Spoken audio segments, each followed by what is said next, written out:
Thanks for joining us here at the table. I'm Rachel, and throwing their wit and wisdom at us today is Rachel, Mary Ellen and Melody. Hello. Melody, welcome back. I feel like you've been gone for ages. Yeah, it felt like ages, actually. Good to have you back. Thanks.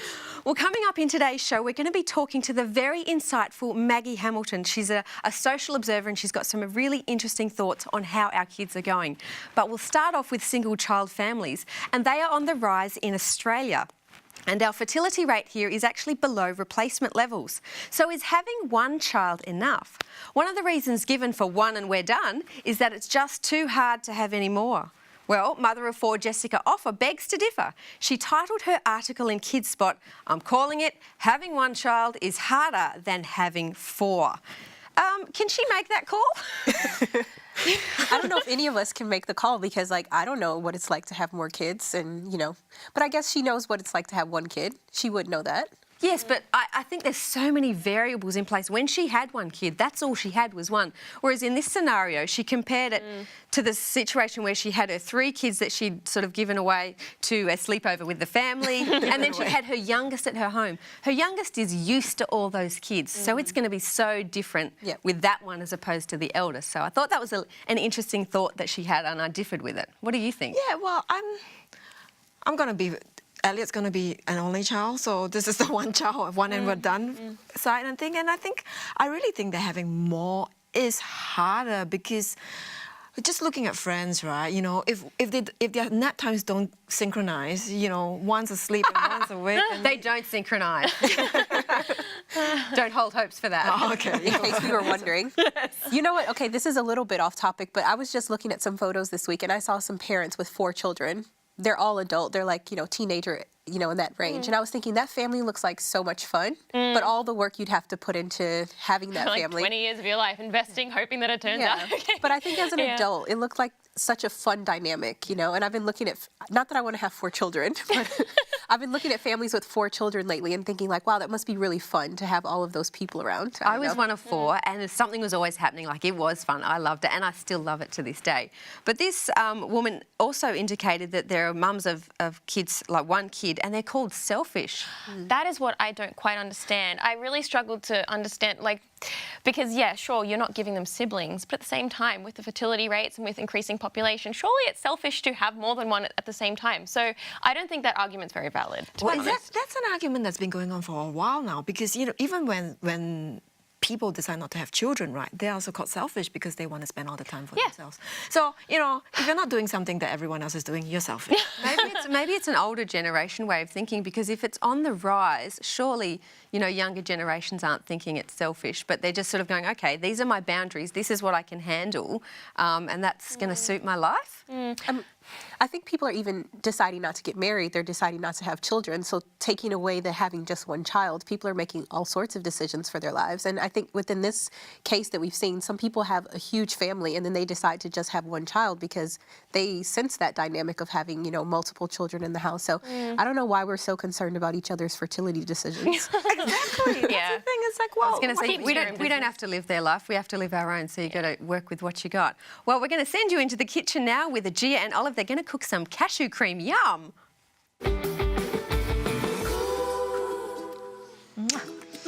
Today we are... Oh, go. Say hi. Hi. So today we're making pear cashew cream.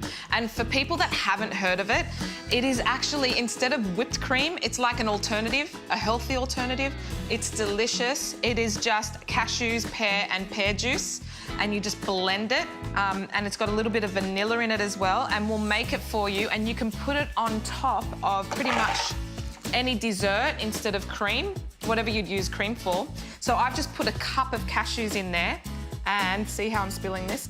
That is just half a cup of pear juice from the can. So if you get the cans of pear, this is half a cup of canned pears. So you can use fresh pears if you want, but just make sure that the pears are actually overripe because you want it to be soft and that sweetness to go through. And some vanilla, just maybe a quarter of a teaspoon or a teaspoon of vanilla. Okay, so then you blend it. I've got a little bit of water here on the side just in case I need to make it thinner. You can make it as thick or thin as you want.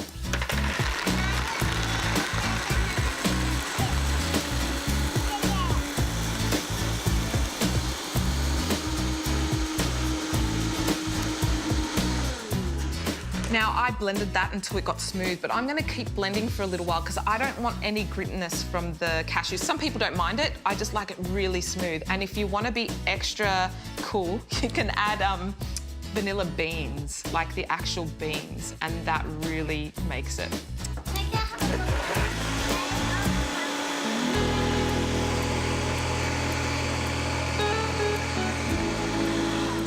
Okay, done. You guys get to see it. So this is what it looks like. Can you see that? So I'll move it with some spatula. We'll put some in here. Bring it here so you can see. You are gonna have some. This is so tasty, this cream.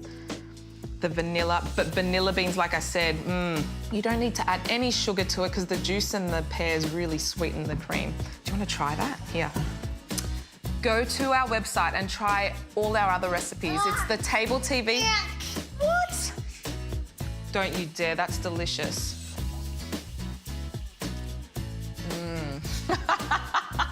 Follow us on Facebook. It's the Table TV Show, and you will find so many good recipes, good sweets and healthy recipes, lunchbox ideas. Try it out. We'll see you next time.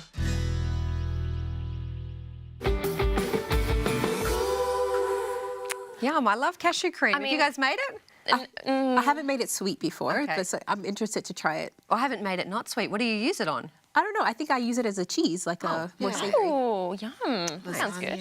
Very cool. Well, if you're interested in that and some more nature's superfoods, thanks Jerry and Olive, we've got some tips for you in this little book, and it's a giveaway this week. It's called More Nature's Superfood, and it just sounds fantastic. There are some great recipes in there. All you need to do to get your free copy is to send us your name, your postal address, and the name of the book, More Nature's Superfoods. Just send those details via email to us at hello@thetabletv.com, or you can give us a call on 1300 300 389. That's in Australia, or in New Zealand 0800 694 673. That's free, so don't forget to call in for that one.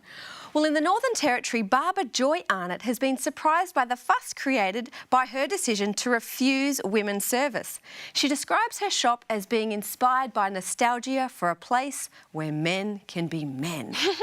What's your initial reaction to this, Mary Ellen? Well, I found it a little bit almost hypocritical, just ironic, because it's a woman who has opened a men's barbershop and is refusing service to women. It's just kind of counterintuitive. You don't expect that. But I think it's interesting because she has received quite a few complaints, discrimination complaints, and they've filed them officially with the Discrimination Commission. So I think she's under a bit of fire in that respect. What has actually surprised me was that, I didn't realise that women wanted to go to barber shops as well. Oh, that's true. They're probably cheaper. Women's haircut cost a lot. It does, yeah. It's kind of ingrained discrimination almost. But there is actually a case in Queensland as well where, say, women wanted to go to a barber shop to cut her hair, and she's been doing it for years, but then the barber shop had to renew the lease, and the shopping centre actually said that, actually part of the lease renewal contract is that you can only provide service to males, and so then they had to... Is that just to stop, like, competition within the super... Like... Yeah, apparently it's so that there's diversification in terms of the shops that they have. Interesting. I'm sure that wouldn't have stood That up. kind of fell. No, that fell through, Okay. really, actually. I can see from surprise a me. discrimination perspective that, people want to have equality, but I can see from the owner's perspective that she wants to create this safe haven for guys. That's her clientele. I guess I kind of look at things from business perspective, and that she's trying to provide this specific service for guys, a place where they can hang out. And sometimes I know when I've gone to the nail shop and you just kind of want to hang out with your girlfriends, and I've seen, guys in the nail shop as well. Not that they're not allowed there, but it does change the vibe of the place that you're in. So I can see it from that perspective of the type of environment that she's trying to create. Like, men go to, and it is strange that it's a woman trying to create this vibe, but men go to a barbershop to be able to hang out and to kind of let loose and be guys. Definitely. There's a whole culture around barbershops, There definitely is, but I sort of, in my head, I flipped the situation around. Imagine if it was a male barber who opened up a female store and is refusing service to men. Do you think the men would file complaints? I don't think they probably, they're not as likely to, potentially. They probably go find somewhere else to get their hair done. They're probably not pushing for equality as much as women are either. Yeah, that's true. But at the same time, is this really an issue that is so Well, she might, maybe she's just specialising. Maybe she's just like, well, women's hair is generally too long. I'm just going to sort of specialise in the short men's haircut. Or, But if it's a woman that goes in and wants a buzz cut the same as any other man, would you be able to do it? well, what about women's gyms? Women are allowed to have their own gyms. So, as are men. Yeah. So I don't know. I wouldn't feel comfortable going somewhere where they didn't want me. I wouldn't keep, banging the door down. I'd probably find some place where I felt comfortable. If I'm going to pay them the money, I want to feel like I'm welcome in that space, do you think this gets us closer to equality or it takes us further away, though? Or it just doesn't matter? I mean, we've got tampon tax. We just have higher price of like care in general. I don't think it's just another one of those issues that probably aren't going to go away anytime soon. Like the more expensive haircuts, I mean, Yeah, no. It's not really something I'm passionate about. But do you think, I was going to say, I reckon it's going to become more popular because you can see men's fashion and men's beauty actually increasing in the marketplace. I'm like, well, I think, this sort of thing's actually going to increase. Maybe she's onto a good thing early. This is what I would say. If that were the only barbershop in town that would offer a woman a buzz cut, then I would say that it's a problem. We should be banging down the door. But I'm sure there are 50 other barbershops who'd be happy to take the women's business. So in that case, I would say I'd go somewhere where I felt welcome. Yeah. That's just me. Yeah. Maybe that is it. Right. Well, good luck for those who can't find a hairdresser. We're going to take you to Mandy. She's actually going to do a chocolate hair mask. I don't even know what that is.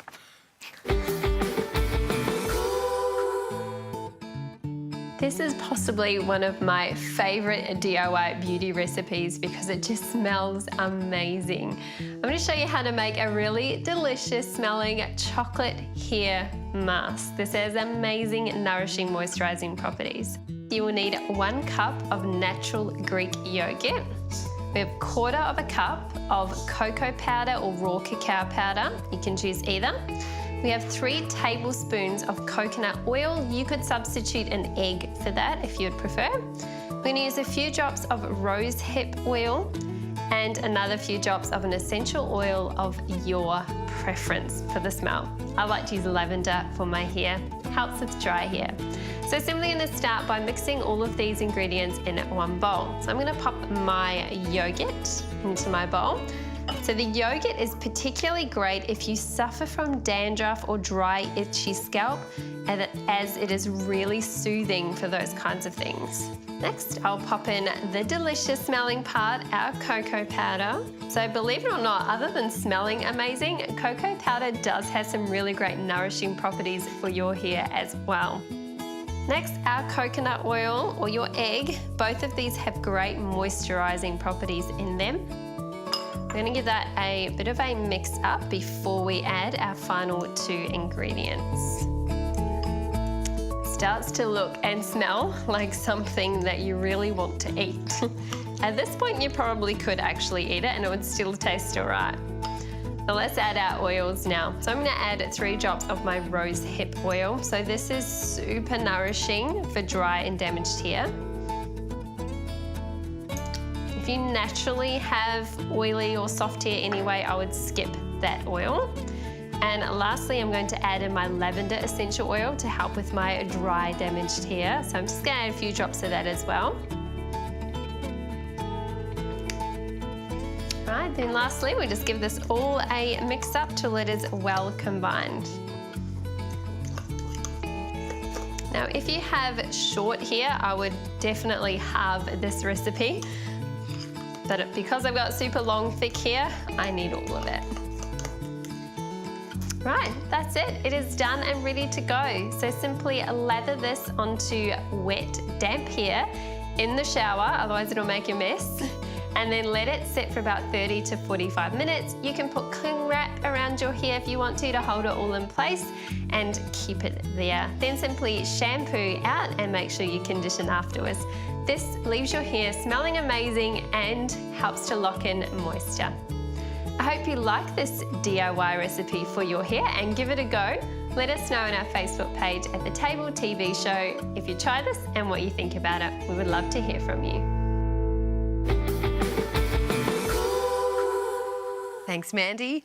Well, no one ever said growing up was easy, yet our young adults, school kids and even toddlers through technology have access to just about anything they want. However, depression and anxiety for these age groups is at an all-time high. You might very well ask, what is going on with our kids? Well, that's a question Sydney-based author and social researcher Maggie Hamilton asked herself. She joins us at the table today to have a chat about it. Maggie, thanks so much for being here with us. Lovely to be with you.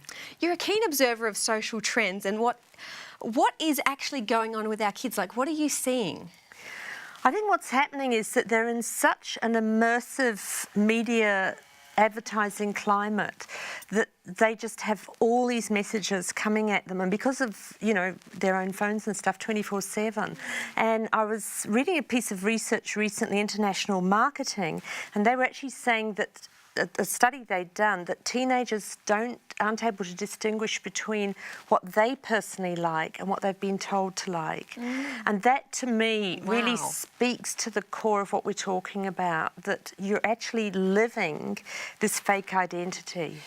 It's amazing. It's so sad because you know, we want to raise children to have their own individuality, but when you can't differentiate which is what you're told, and that's horrible. I think one of the other things that seems a bit scary is that advertising, it seems that this generation, they're not as susceptible to it, but we're now putting advertising into influencers. So there are many YouTubers who are placing products, but it seems as though it's kind of natural. Have you seen any kind of trend with, YouTube and YouTube influencers, with product placement and the things they like influencing kids? I haven't so much with that, but what I did come across when I was doing my research is that product placement is actually starting at 6 months. Wow. 6 You're months? kidding. It's starting at 6 months, and that's They wouldn't know what's going on at 6 they months, have no though. idea, and nor do mums and dads, sadly. It's when they, a researcher years ago, a great marketing guru, realised that when little ones at 6 months looked down, they dribbled a lot. And so then they started to put all those licensed products we know well, the Barbies, the Thomas the Tank, Like on the Wiggles and all that sort of stuff. all that stuff on the T-shirt, on the nappies, and the child is starting to absorb that. So that you go to the supermarket, they see some cereal or something, or sweetie with that on, and they want it. And they because recognise it recognise the before they character. realise. Wow. So, Yes. Bar being a hermit, what can you do to? I think it's a matter of how much time we allow in those immersive situations, because what happens as an extension of what I was telling you is that you're in a supermarket or something, as I say, and the child wants all these things, or in a shopping centre, and then catastrophically often, and I don't want parents to feel anxious about this because they didn't know, you buy the DVD and basically you're buying the ad. Well, you're also buying things because it makes the kids happy. Like, for Absolutely. example, I've bought some Emma Wiggle stuff because my 4-year-old loves it. I think of her as a good role model. So is there danger in that? I think it's the amount of licensed product you have. I mean, the thing, because parents don't know what's going on, is the children end up in a bedroom full of, the pyjamas, the nightstand, everything tends to be that. So it's that balance between living in the world they're going to inherit and actually having a childhood where they're out in nature, they're exploring, they're creating from a box, from stuff they pick up around them. Because it's all to do with their development, and it's really important that a 3-year-old developmentally does 3-year-old stuff as a 12-year-old, as a 15-year-old. On your website, you've got a blog, and you've just said that more kids are feeling anxious, confused and obsessed with presentation and possession. Absolutely. And that comes at a time when parents are suffering a major lack of confidence. Yes. What do you mean by confidence? Like, is this sort of our fault? Not at all, because the marketers have been so clever, and that whole thing of what's a cool parent. So every time we hear that word cool, there's always should be a little word of caution, which I didn't know until I did all this research. So then your gut feeling is a 15-year-old wants to go off to do something and you think, oh, I don't know about that, I'm not sure he or she's ready. And then what kicks in is that anxiety. I don't want to look uncool. And what I say to parents is it's time that we made uncool super cool. Because, we need that gatekeeping, we need that framing of things. And one of the things I think is so important is to give parents back that right to listen to their gut. Absolutely. So where are some places that we can go to sort of learn about understanding technology better? Because this is all really amazing and insightful information. Look, I think, because a lot of us don't have a lot of time, is just stay up to date with this, get onto the net, find blogs and there's plenty of good blogs out there that tell you this. Also, the government has actually got a whole department now which has fantastic little videos and what to do if there's online bullying or horribly porn or whatever.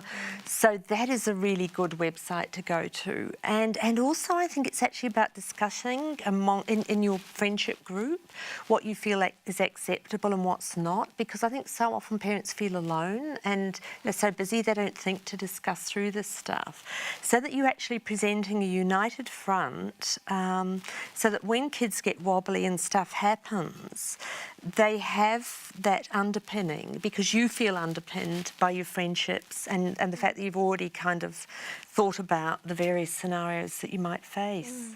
You talked before about identity and how we've sort of got this mass culture and everyone likes the same thing. What are the practical results of that culture for teenagers? Do they turn to dangerous behaviours? Like, what actually comes from that? Well, there's a number of things. What happens is when they're very little, I found at preschool, that's when the whole thing about looks and stuff really starts to kick in before they've learned to read or write. So by the time you get to teenage life, you've got the presentation thing under control, because you know what's cool, you know about the brands. It's amazing how much the kids know about brands. The result of that is, if you want to be noticed, which is what this whole culture is about, being amazing 24/7, how exhausting, how do you push out to be recognised as unique and individual? And so many of our kids go risky. They do It's go always that risky. balance between... Yes, because that's what gets the attention. And now with social media, there are so many more opportunities to try to get that attention. Absolutely. And all that early Absolutely. sexualisation of girls and boys. Yes, and I'm glad you've mentioned boys, because, it is really sad when we see little girls, kind of hypersexualised, and it's happening more and more, and the fashion industry are doing it more and more. We're now seeing age 10, 8 in magazines, and in the high fashion magazines. But we forget what it's like for a little boy to grow up in this. What's normal, and how do I react to that when I'm kind of growing into my understanding of myself as a sexual self? It's very complex, and I think sometimes our boys do get left out of the equation a bit. You're really big into intergenerational benefits. What is it about sort of bringing all the generations together that you see as such a plus? I think the thing is, if we can bring the generations together, then we're talking of about 70 or 80 years worth of life stories and experiences. Doesn't mean to say grandma and grandpa necessarily are great on social media, but it's amazing how much the teenagers love the grandparents around. I found in my research, in fact, they were the ones who were kind of like the ocean of tranquility. It also underpins mum and dad, and it also gives the children their family story, because we need to know our stories. Who am I? Where have I come from? And not just the good stuff. So that's what makes them different. Absolutely. And it brings that unique story together that the children carry on for future generations. So Maggie, what would be, from your research, what's one good piece of advice that you think is long-lasting that grandparents would have to be able to pass on to their children nowadays? I would say tell the stories, get out the albums, because what's happening is the stories that dominate now are the stories of celebrities, and they're sad, dysfunctional stories. They need to know about the courage and the sadness, the struggles, etc. So even stories that seem ordinary to us. Absolutely. Yeah. Yeah. Well, Maggie, you've got some amazing insights. We'd love you to stay on. We've got another topic to do, but you're happy to stay on with us? I am indeed. And look, I just want to tell everyone she's got some amazing blogs, so you can always go to her website, maggiehamilton.org, to have a read of those. Well, have you ever forced your child to say, "I'm sorry," knowing that they didn't mean it at all? Well, one mum of four doesn't make her children apologise, and she claims that she never will. Her article on KidSpot Online explains that when she forces her kids to spit out that apology, it doesn't feel like she's helping them understand remorse empathy, or the consequences of their actions. Would you ever force your child to say, I'm sorry? Well, initially when I read the article, the clickbaity thing, I'll never make my child apologize. I'm like, oh, this is terrible. But then when I actually read her reasoning for it, it made sense to me because, you know, if you call it, say you're sorry, and then they just say sorry, you know. And all the alternative is say you're sorry like you mean it. Say it like you mean. I've heard that one. I think I've said that one. I think that obviously you have to model that behavior. So I think part of what she was saying as well is that she has to practice. She says sorry to her children. She says sorry to her husband. And I think that might be one of the harder things, is saying sorry to your children, saying sorry to your spouse in a meaningful way that children can observe it. But I think we're bringing creatures in the world that we have to train. You know, we have to show them some of the scenarios where they need to say sorry. They don't pop out of your womb knowing when to say sorry, you know? Exactly. So I appreciated that. Is from empathy what she learnt, said. though, or is empathy a natural skill, do you think? Look, I think we're born with it, but it has to be nuanced, and that's where the discussion comes in, and I totally agree with you on that. But I think perhaps it's not always in the heat of the moment. It also depends on how small or big the child is.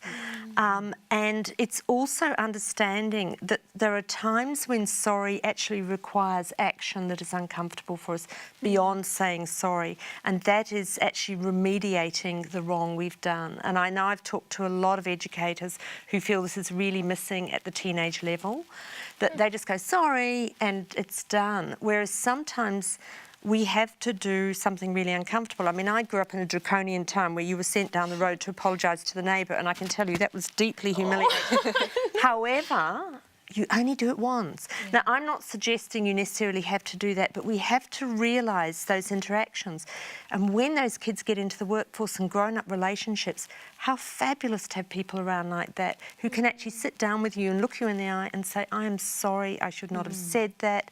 That was inappropriate. And be accountable for what be we do. accountable. That's definitely. Mary Ellen, do you remember when your parents last said, say sorry? Oh, goodness. I don't think, look, looking back, I don't ever remember my mum telling me to say sorry to someone. But I think there definitely is a time and a place, because we're talking about empathy and feeling genuine remorse. And I'm not disagreeing with what you've said, but I think sorry is so much more of a social grace. It's just, it's etiquette, right? You just say sorry because it's what's expected. And if you don't say sorry, it's a bit rude.